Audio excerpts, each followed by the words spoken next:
If you have been second guessing every decision that you make, feeling like you are too much one moment and not enough the next, or wondering why your relationships, your work, or your emotions feel off, then this is for you.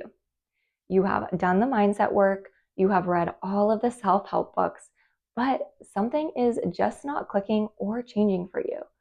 And deep down, you are starting to ask, what is wrong with me? But guess what? There is absolutely nothing wrong with you. You have just been trying to live by someone else's blueprint. This is why human design is so powerful.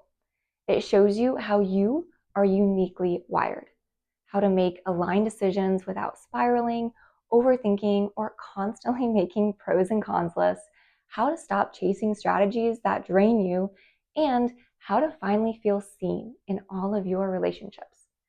Because the problem is not that you are inconsistent. It is simply that you've never been shown how your energy works. And if this is hitting home for you, that's exactly why learning your human design is so incredibly transformational. Getting a chart reading on your unique design isn't surface level or something you can just search for on Google. It is a deep dive into your emotional patterns, your relationship dynamics, and how to work with your energy instead of against it. So, if you are ready to finally understand yourself on a deeper level and you want practical tools that actually help to move you forward, fill out the form below to get a special discount and book your human design reading. I will see you soon.